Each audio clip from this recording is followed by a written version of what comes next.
Cam Edwards of Bearing Arms on the practical and political effects of the new NFA tax cut. That and more on this episode of the Weekly Reload Podcast. No, the devil's got no hold on me. All right, welcome, ladies and gentlemen, to another episode of the Weekly Reload Podcast. I'm your host, Stephen Gutowski. I'm also CNN contributor and the founder of thereload.com, where you can head over today if you want to sign up for our free weekly newsletter that brings you the latest on what's going on with guns in America from a sober, serious perspective. This week, we are going to be talking about, for the first time in a long time, I guess, successful federal pro-gun legislation. And to do that, I have with me here, back on the show, Cam Edwards from Bearing Arms. Welcome back, Cam. How you doing? I am good, Stephen. Happy pre-Independence Day. Although I guess post-Independence Day by the time your viewers and listeners will get to enjoy this. Yes, we're filming on Thursday, the day the budget bill has passed, so that we can, both enjoy Independence Day. We already have the news that we are going to talk about has now happened before we're filming. But by the time you guys listen to this, the Independence Day will have already occurred, and hopefully you still have all of your fingers with you. But for anyone who might not know, I guess first time tuning in, if you don't know who Cam Edwards is at this point, but can you just give people a little bit of background about yourself? Sure. So I'm the editor at BearingArms.com. I'm the host of the Bearing Arms Cam & Company podcast, and previously was with NRA News / NRA TV. I'm also on the board of directors for the Citizens Committee for the Right to Keep and Bear Arms. And NRA Benefactor Life member. Been covering Second Amendment issues for 21 years now. And You're right. This is the first pro-gun legislation that we have seen approved by Congress in quite some time. What comes to mind for me on that front is the Protection of Lawful Commerce in Arms Act, which was 20 years ago. Right. Yeah. So, there have been some other smaller things like, some Congressional Review Act during the first Trump administration. They undid a regulation in Social Security that could have disarmed some seniors. I would still, and look, this is not, and we're going to get into it, not, I think what gun rights groups clearly wanted as the outcome here. But it is still a significant move. It's not nothing, right? I don't know. Give me your breakdown. Yeah, absolutely. Listen, if I understand why people are going to be disappointed, but if you can't be somewhat happy today as a gun owner and a Second Amendment advocate, I think that you're missing the bigger picture. In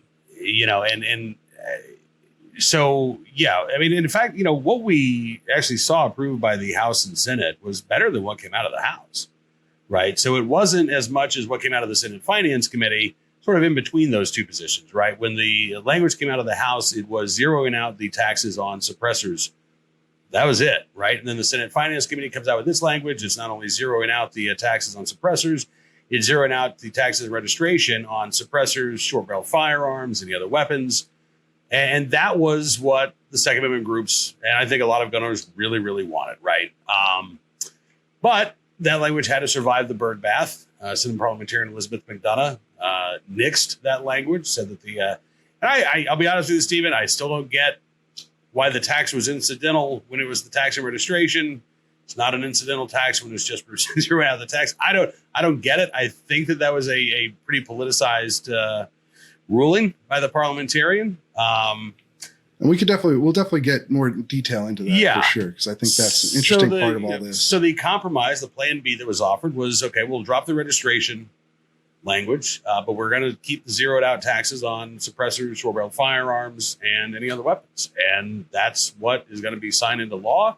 Takes effect on January the 1st. And this is, I think, unquestionably good news.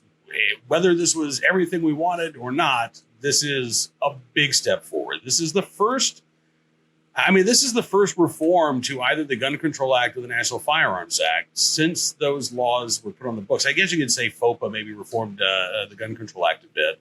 Yeah. But it's certainly the first NFA reform.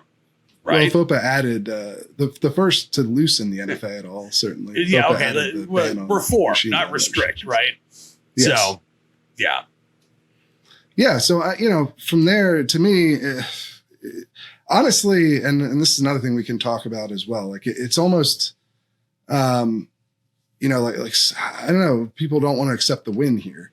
I mean, I understand. I do understand the objections, and I'm not saying that they're illegitimate. But this is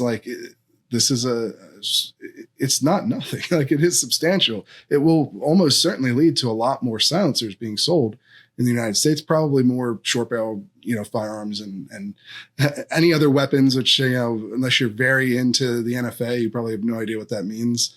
It basically just sort of disguised guns that look like other things.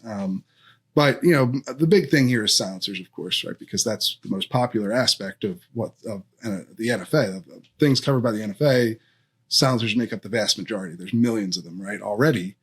And now it's sort of it's also kind of interesting timing because obviously everybody wanted to get rid of the registration and the other regulations that come along with the NFA, and that's what people are upset that didn't get through the parliamentarian.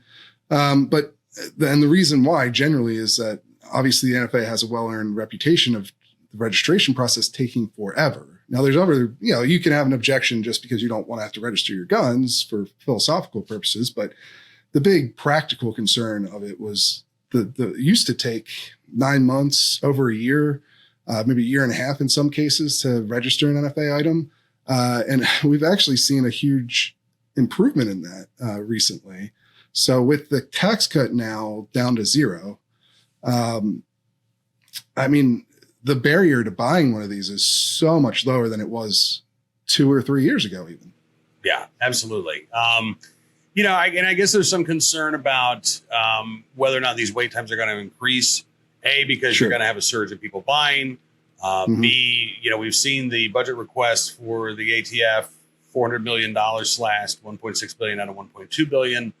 Is that going to decrease the number of personnel available to, approve these NFA applications? So, there is some, I think, legitimate concern on the back end.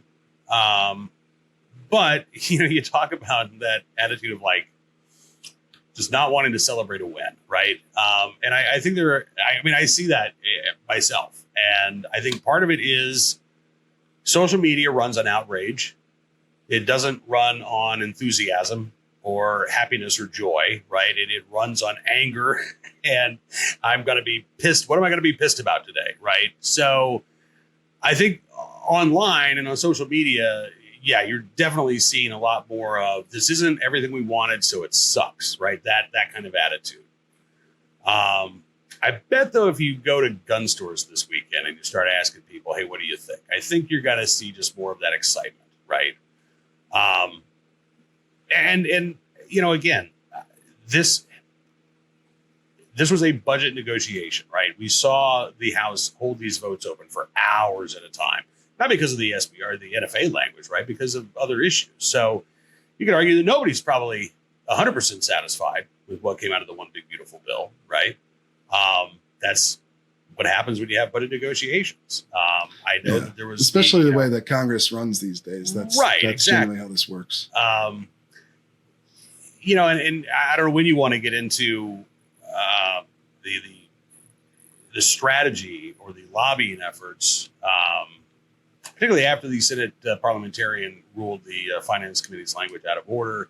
There was a push to fire the parliamentarian or just completely disregard what she was going to say.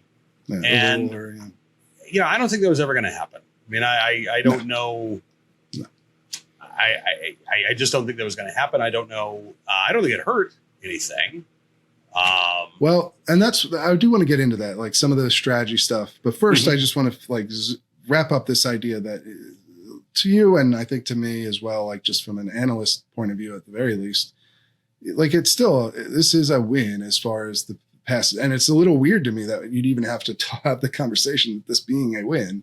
I understand it's not fully what everybody wanted on the gun rights side, but like it is a legitimate move toward absolutely. what they're trying to accomplish. It's a legitimate win. It's a substantial win. And, I mean, again, this is the first time in 90 years, right? We've seen good, positive NFA reform. I don't know. Again, I think part of this is, that it's social media, so we run an outrage. But if there really is just, legitimate anger, I think I would, tell people, look at the long game, right? We've got to play the long game. And you've got to accept some political realities here. This was not the most important provision for most members of Congress. Speaker Johnson, Senate Majority Leader Thune, were trying to corral several hundred cats and get them moving in one direction. It's honestly, it's kind of a miracle that this came together. This time, 24 hours before this, I wasn't positive that we were going to get a vote today. I kind of figured it would be kicked back to at least next week, and it might be kicked back over to the Senate. So, and that's the other thing to keep in mind, Stephen, right? While the Second Amendment groups and a lot of gun owners wanted to see the Senate Finance Committee's language inserted by the House. Yeah, full delisting is what they want. Speaker Johnson didn't want any changes, right? He wanted to vote on what came out of the Senate because anything else would complicate his life. And it would push back the passage of the bill, right? So push back the deadline. Now, it was an artificial deadline. It was, but it was one that I think, Thune and Johnson both really wanted to keep in order to keep Trump happy.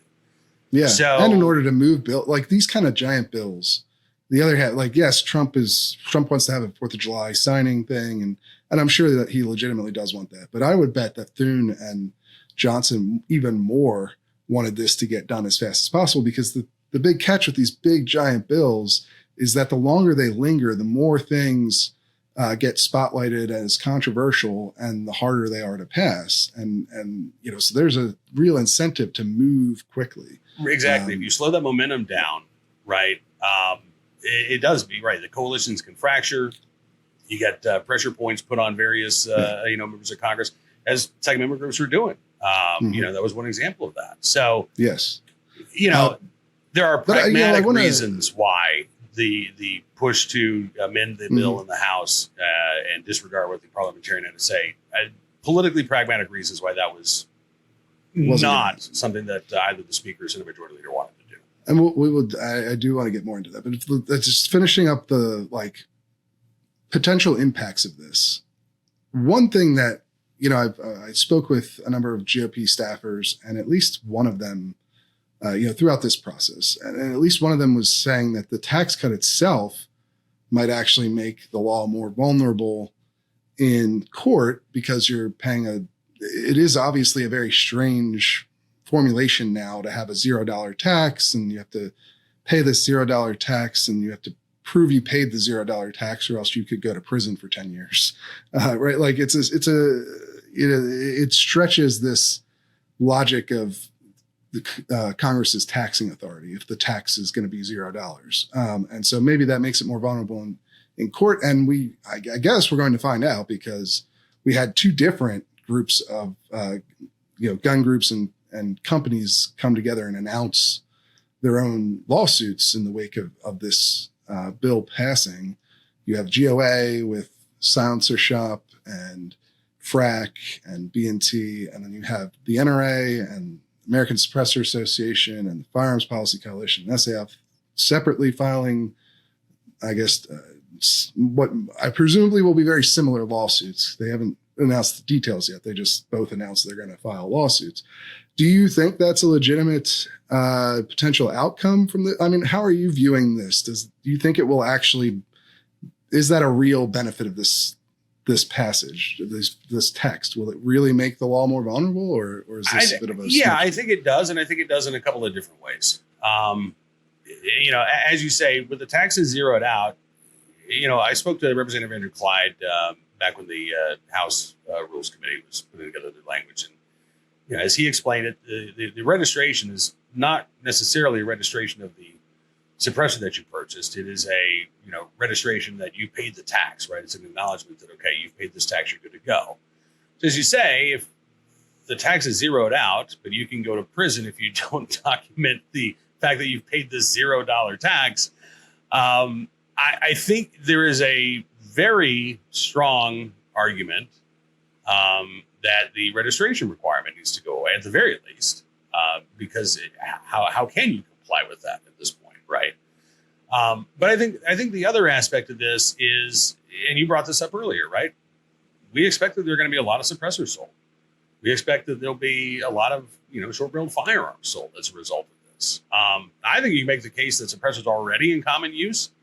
If in Catano, the Supreme Court said that stun guns were in common use. I think they said there are about 400,000 stun guns across the country. We know that there are millions, as you said, millions of legally owned suppressors, which are defined as firearms under the National Firearms Act. So why wouldn't they be in common use? They're used for lawful purposes. Clearly, they're rarely used in crime. But I think it just buttresses that argument that these NFA items should not be restricted, that they are in common use for a variety of lawful purposes. And I think that helps to perhaps undo the NFA itself, right? Because that's what these lawsuits are challenging. They're challenging the existence of the National Firearms Act. And, and it's going to be interesting because is there a national historic tradition for putting some firearms in this gray area, right? Where maybe they're protected, but you can still restrict them. You can still mess with people's ability to own them, but they're still protected by the Second Amendment. I mean, that's sort of the logic that's being used in defense of the NFA. And I don't know that the courts are going to agree with that. Yeah. I mean, I could see it helping maybe in a different kind of challenge, because the common use Second Amendment challenge, we've seen this already, right? In a couple of places in the Fifth Circuit, obviously, most recently ruled on this. And while the NFA defines them as arms, while Congress defines them as arms, in the NFA and in the Gun Control Act, that panel at least said they're not arms under the Supreme Court, the definition the Supreme Court likes to point to from was it Blackstone, the legal commentaries from the founding era, where it talks about arms being basically weapons in and of themselves is sort of the idea.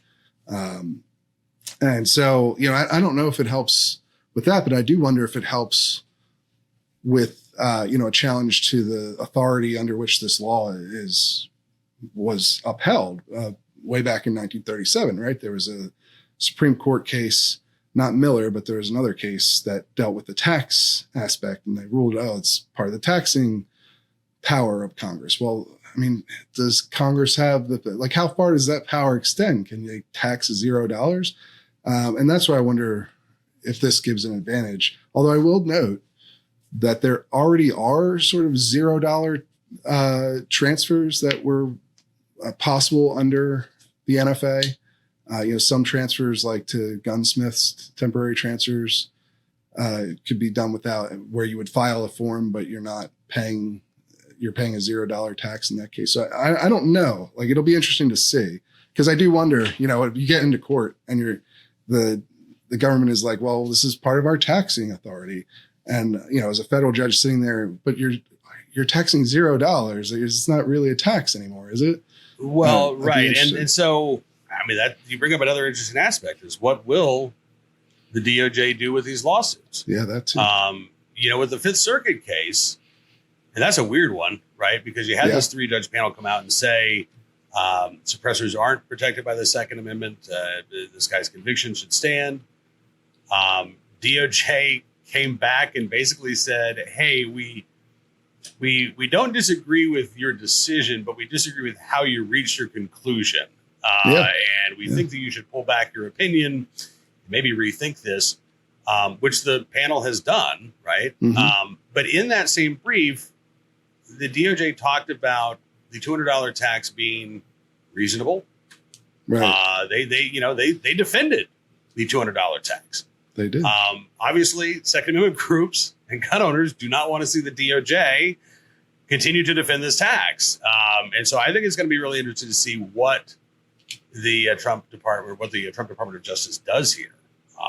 Do they undercut the government's taxing authority? Right. That would be pretty unusual in and of itself. Governments typically don't say, we shouldn't have this power.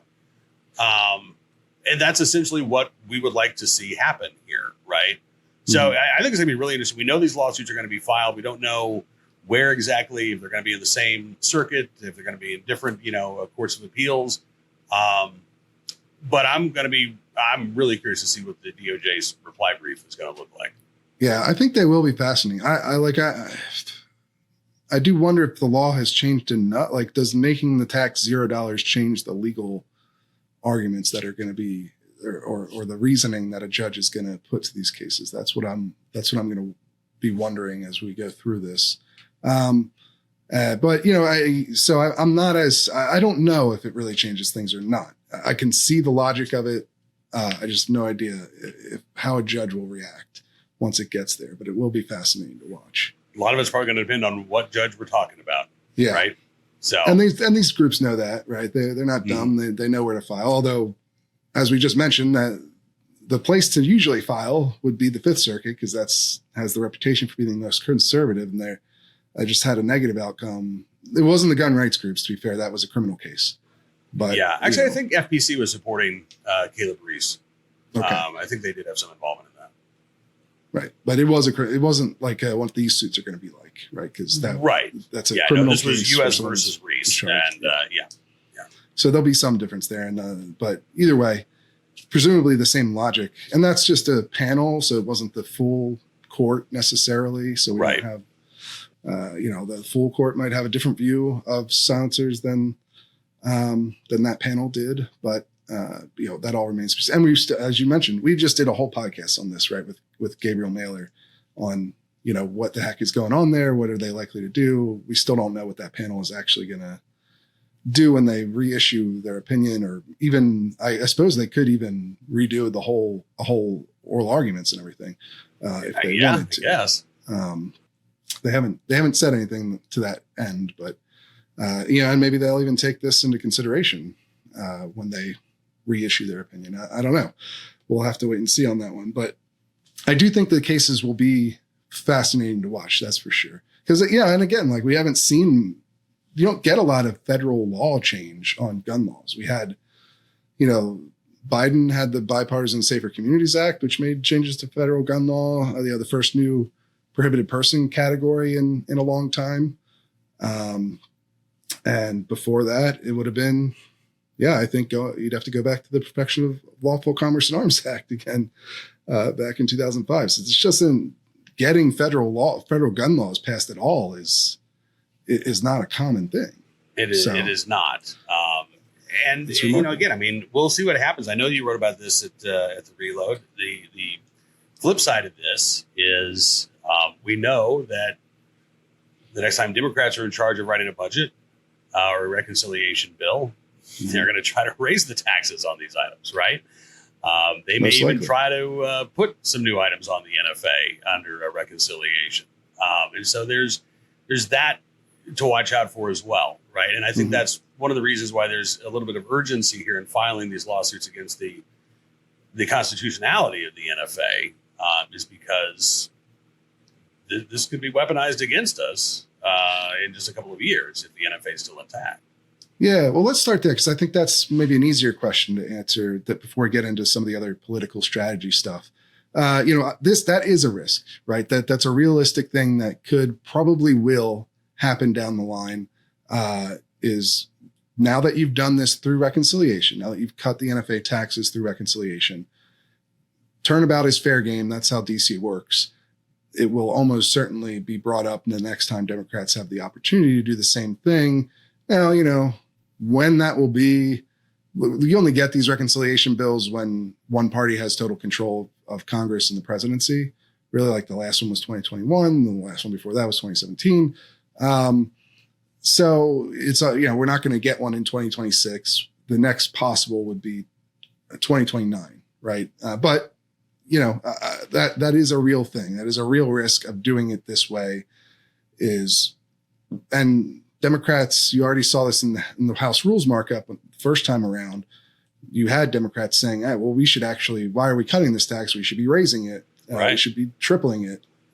Maybe that'll prevent people from buying, which, to be fair, that Democrat who said that was the basic idea of the NFA, was just, we're going to make it too expensive for people to buy these things. Yeah. But that's a real possibility. I mean, if you go back to 1934 at $200 was just adjusting for inflation. It was like $5,000, and people made less money back then too, is another thing to consider. So it was really would have been an even larger part of the average person's income to actually pay the tax stamp. And so there's, I don't know, I guess the thought is this worth the risk of that?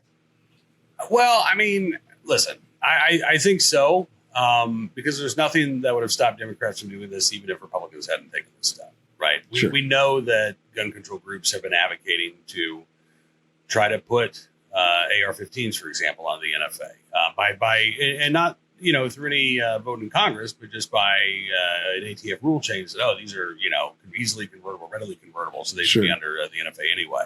And Biden ran on that idea as well of his buyback that he touted during the 2020 election included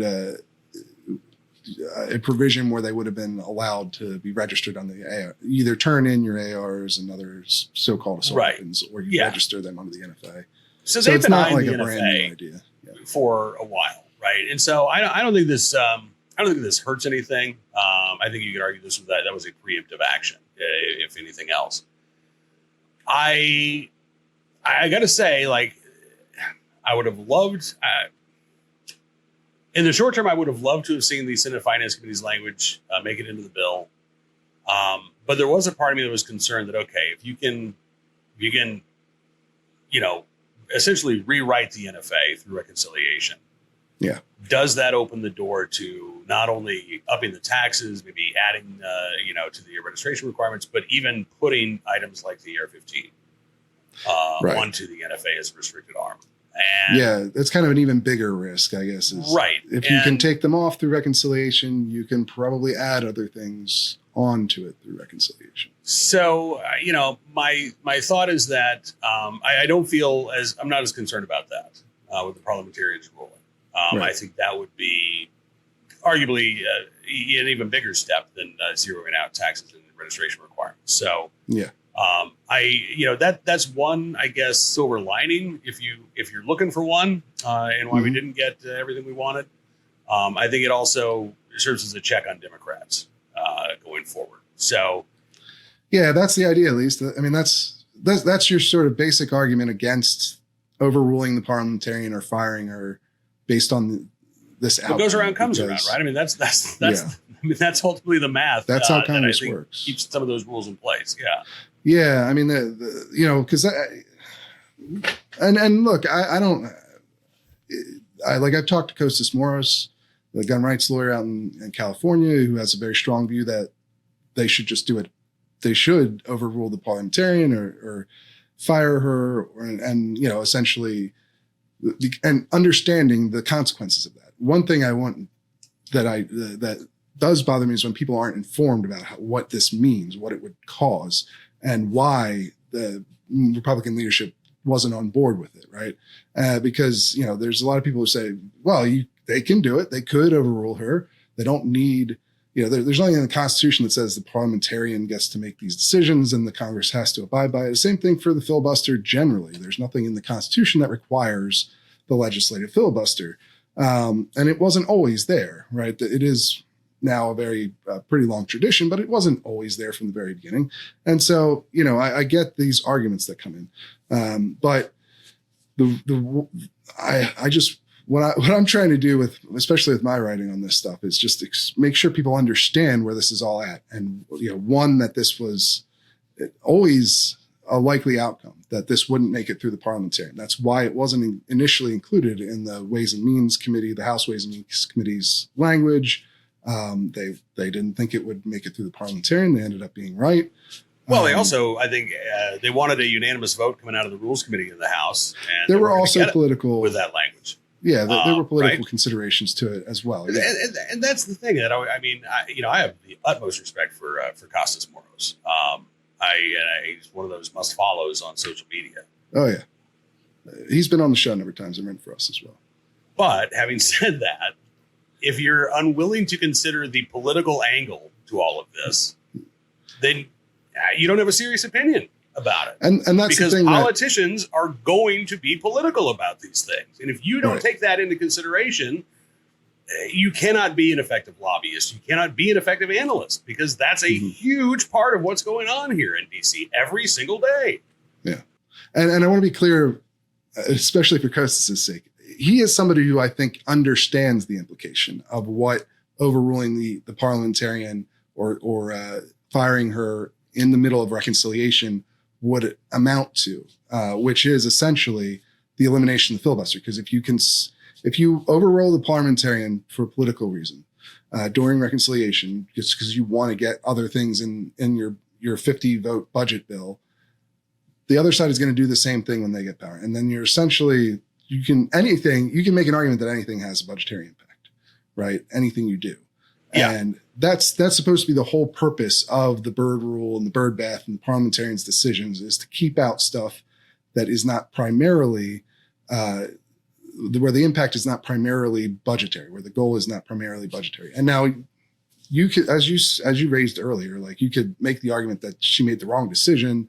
And it is, to be fair, a very opaque process. We don't really know why she ruled one way or the other. We don't get that information. It doesn't get published out unless to the it public. leaks out from somebody, right? we get the senator's interpretation of why she did. Like Right. The reason we knew it was out is because the ranking member of the budget committee, Senator Merkley, who's a Democrat, he put out his interpretation of and announced that it had been stripped out. And we don't know why the tax was included necessarily. We just know that it was in there at the end of all this. So, it's not a great, I certainly don't think it's a great process. I don't like how insular it is, but that is also how the Senate tends to operate. But, I would Morris understood he gets that that's what it means to override the parliamentarian. It means the filibuster is more or less. He just thinks it's worth it. He just thinks it's worth it. Yeah. And I think that's a perfectly fine argument. He said his position is basically Democrats are going to do it eventually anyway. We might as well do it. I just want people to be informed about it. I think that that's not an irrational position to take. Mm-hmm. But again, if you are not in Costas's position or not in our position, but you're in John Thune's position, you're in Mike Johnson's position, you're thinking, all right, the midterms are right around the corner. Yeah. We're already going to get, slammed for everything in this bill, rightly or wrongly. It's going to be, the worst thing ever passed out of Congress. So that's another thing that also tends to happen with these bills. Right. Regardless of who's passing them. But you give Democrats another talking point. If you fire the parliamentarian, you ignore what she has to say, then they're ignoring the will of the people. They're blowing up the rules to pass this, right? It's another talking point to gin up outrage. It's another issue that Republicans don't want to deal with going into the midterms. So at least now, that talking point's off the table. They're still going to have to defend the bill. And, right. But you also, there's like a practical concern because, I think the senators tend to have a little bit longer term thinking than maybe some of the House members do in this way. Like they know they're going to be in the minority again at some point. And in the Senate, unlike in the House, where when you're in the minority, you just basically can't do anything except for, I guess, what Jeffries did today, which is just stand up and give a long speech that doesn't, sway things one way or the other. In the Senate, you have, like, as a senator in the minority party, you do have some power over what happens, how the Senate runs, what bills realistically get through. That's why I think that is a big part. There's institutionalists, right? And look, there are people on both sides, and probably even more in Democrats in recent history who are more willing to try and blow up some of the Senate rules, right?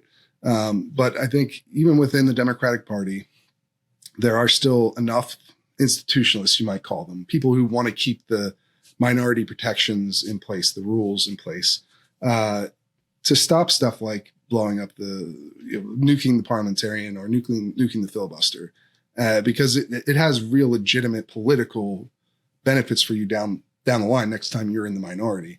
And we saw what happened when Harry Reid did blow up the judicial filibuster for lower court judges. Next time Republicans got the majority, they reciprocated and blew up the judicial filibuster for Supreme Court nominations. And now there's a 6-3, conservative court.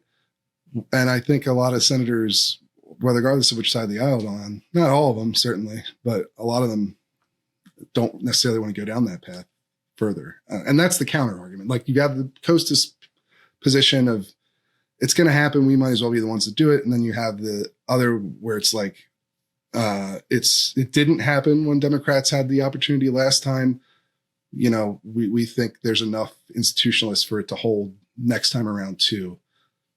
And Republicans are still going to get the vast majority of what they want out of this bill. Not everything, but most of it. So I guess those are the two positions that I see at least. Well, and that's an important consideration too, because I mean, listen, for us as gun owners, it's really easy for us to be purists, right? And to say, well, we want everything that we should be entitled to. Why should we have to settle for anything, any half measures? That's not how politicians work. Politicians aren't purists. My God, they're anything but purists, right? They're horse traders. They're deal makers. And so that's not their mindset. That's not their point of view. If you want to see more purists in Congress, we can talk about who needs to get primaried. But I'm not going to lose any sleep over politicians acting like politicians. I'm just not. That's just, I think it baked into the cake. Yeah. And I guess from there we can get into maybe the strategy that was at play here, right? So, and I'm interested in your thoughts on it and what the outcome was, because I don't know that it's super cut and dry one way or the other. Like I don't know that I would have this was 100% the wrong way to go, or this was 100% the best way to go. So as we mentioned, House Ways and Means puts out their text. It's just a cut. It just cuts the text to zero and only on silencers, suppressors, and only on the transfer of them. So not on making them. Like if you want to make your own, you'd still have to pay the $200 tax. That causes a lot of backlash from gun rights groups, mainly led by Gun Owners of America and National Association for Gun Rights, calling it, straight up saying it's a betrayal, even implying that the Republicans on House Ways and Means are trying to protect the NFA rather than, reform it or change it. And so they went very, very hard is, I guess, the bottom line on that one. And now that pressure did work in getting the bill changed in the House Rules Committee. They got them to add the delisting. Let's just take these all the way out of the National Firearms Act. And that did pass, right? And look, I guess first I want to say, the idea of trying to delist these items, trying to get what usually is done as a standalone bill called the Hearing Protection Act or the Short Act for short barrel rifles. This putting it into a larger must-pass bill that has a 50-vote threshold in the Senate. It is a very logical way of trying. It's the best way to try and do that, right? So I think we both would agree on that. Like that is Absolutely. Your best chance. And doing it right now, like I said, these reconciliation bills only happen when you have the same party in control of the presidency, the House, and the Senate, and that's unlikely to continue through the midterms. Just if you take historical trends, if you take Trump out of it, you take Democrat, every individual thing you can think of out of it, and just look at the historical trend. That's what happens. It's very small majorities for the Republicans to begin with, and the president's party usually loses seats. So this is their shot. You got to try something this term before next year, because they don't like to legislate in election years, right? Because it's you get close to the election and people get more nervous about doing stuff. So that all makes a lot of sense, right? I think you and I would both agree that's the best chance they've got, is doing it through this bill, right? So they just set that standard. But so they get that in House Rules, and it does go through. Like it didn't, it wasn't something where Fitzpatrick or some of the other Republicans who have concerns or aren't staunch gun rights advocates didn't block the bill over this, right? So they got it through. Then it goes to the Senate, and they got another more pressure led to more additions. They not only did the Senate keep the delisting language, but they expanded it to include short barrel rifles and shotguns and any other weapons, right? So, and I think makes sense to give it a try, right? But the question becomes, did it end up being ultimately harmful to the movement to go after some of these Republicans the way that they did when delisting didn't get through the parliamentarian? It was always a pretty uphill battle to get it through the parliamentarian. I guess that's my ultimate question. We ended up with the same basic language that House Ways and Means had, with the addition of short barrel shotguns and rifles and any other weapons. So there was all this commotion in the middle didn't result in nothing, but you still ended up with something pretty close to what House Ways and Means got torched over. Yeah. I don't disagree with any of that. And again, I think, as you say, to me, the real question comes with, okay, once the parliamentarian ruled against the original language from the Senate Finance Committee, and they went with Plan B, and then we saw the, demand Thune fire the parliamentarian or ignore what she has to say. Again, I just don't think that was ever a realistic possibility.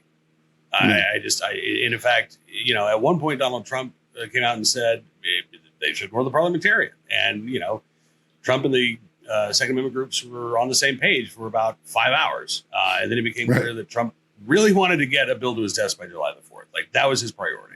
Yeah. And with that being the number one priority, time, speed, that put what the Second Amendment groups were asking for, demanding, at odds with what leadership and what President Trump wanted. So I don't know if it was harmful.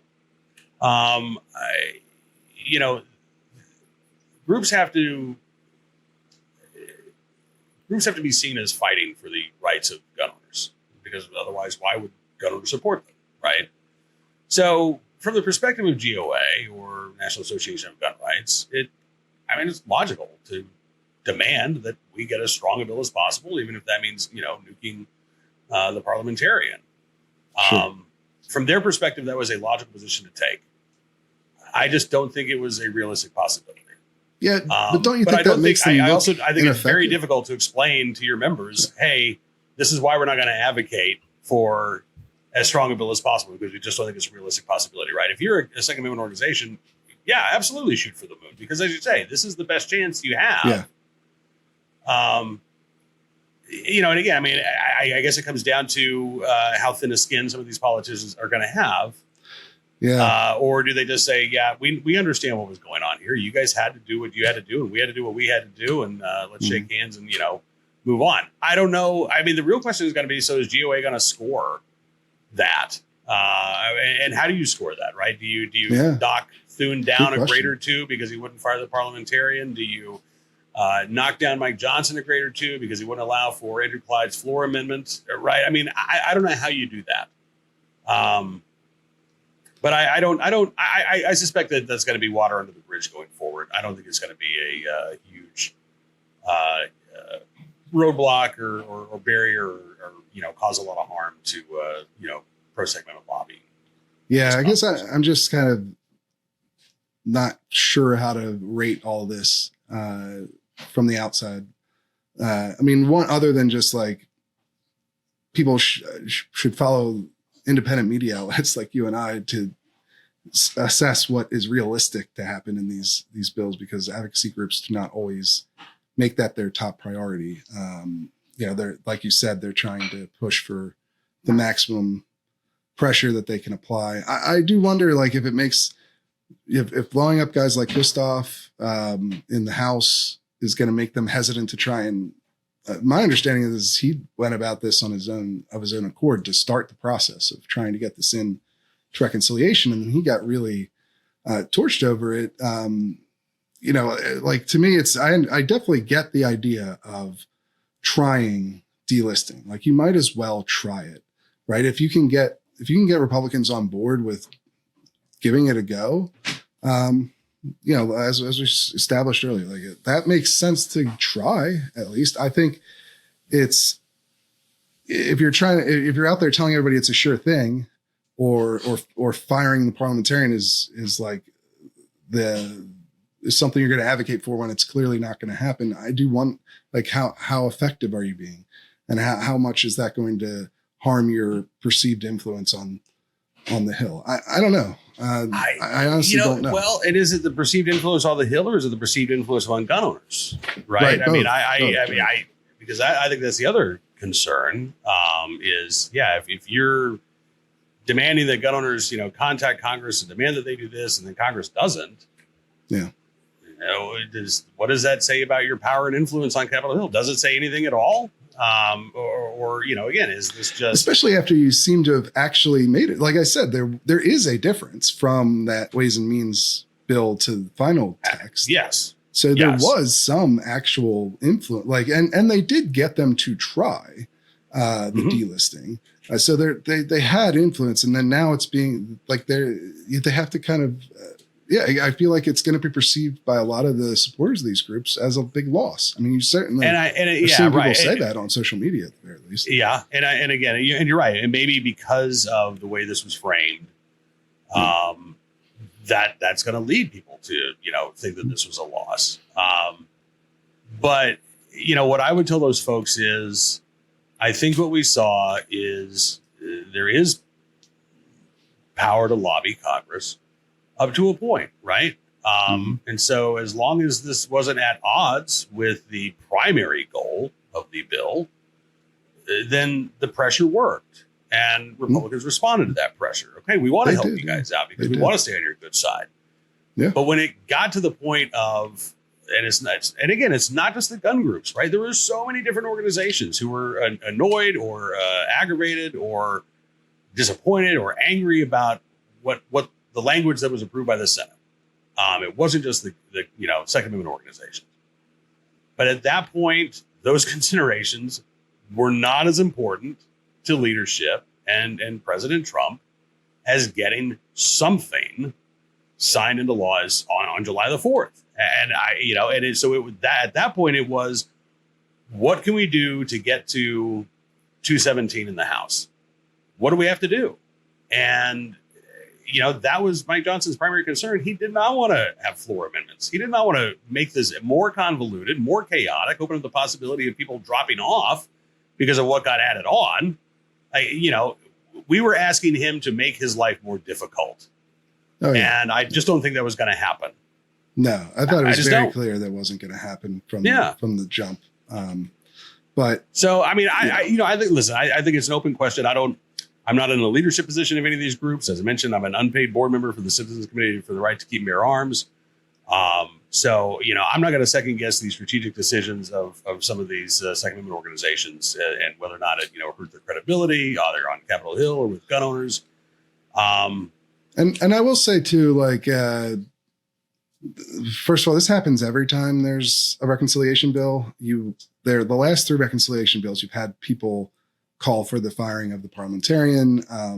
In 2021, the parliamentarian ruled out pathway to citizenship provision and a minimum wage increase in there. And you got a coalition of progressive Democrats, including AOC, who called for the firing. And you had immigration groups call for a firing. And so it's not like immigration groups have no influence in the Democratic Party anymore because they did that. I don't want to overplay it. And I don't. Like I said, I don't think this is going to have issue. I think I don't think it's going to have any real lasting impact with the relationship between the Second Amendment community and Congress. I do wonder about guys like Kustoff and whether he's going to go out and start try to do Second Amendment stuff of his own volition. I mean, you can also criticize him, why he should have maybe had them a little more on his side before he released that text, right? That you can criticize him just as much in this situation as how the gun groups reacted to it. I mean, he should have known they were going to react that way. Maybe they should have told him behind closed doors, but he should have gone and maybe reached out to talk to them. So it's not like it's a one-way street here with this kind of stuff at all. No, it's not. But I also think that I think by the midterms, a lot of that's going to be forgotten. And again, the focus is going to be, are you going to vote for the person who voted for the first major reform of the NFA in 90 plus years, where are you going to vote for the person who wants to jack up, these taxes to $1,000, $2,000, $3,000? And I think it's going to be a pretty easy decision for governors to make. At least I hope it is. Well, we will certainly keep an eye on all that, and we'll try to figure out how this is all impacting, gun owners groups, gun groups' reputation on the Hill, and all this stuff. And we're going to keep following it, and I'm sure that you will do that as well over at Bearing Arms. So, can you tell people maybe a little bit about how they can follow your writing and your show as well? Yeah, absolutely. So, best way to do it, just go to bearingarms.com. You can find the Bearing Arms Cayman Company podcast there on the homepage, but you can also find us on Spotify and SoundCloud and all the Odyssey, I believe, all the other major podcast platforms. YouTube as well. We do video interviews Monday through Thursday, usually mid-afternoon by the time we post the show. But I'd say, 80% of the time we're talking to a guest just like Stephen does with the podcast every week. And we got to have you back on, actually, because it's been a little bit. So maybe after the Independence Day holiday, we can have you on. Yeah, let's do it. But it's getting hot down here in Virginia. You're even further south than I am. I know my AC is on. Hopefully it's not causing too much issue. Although I am sad, we didn't get an appearance from one of my favorite guests. Your rooster did not make. Yeah, right before we hit record, he was talkative, but then I guess he realized, okay, I'm not going to interfere this week. You must have trained him do better. I don't know. Do you have like a light that goes on and he knows not to crow? Normally it's the opposite. Normally he hears me talking. He's like, oh, he must be talking to me, and he'll respond. But for once he actually shut up. He was a good bird.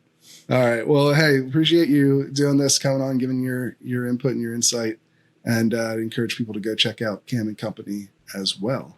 That's all we've got for this week. We will see you guys again real soon.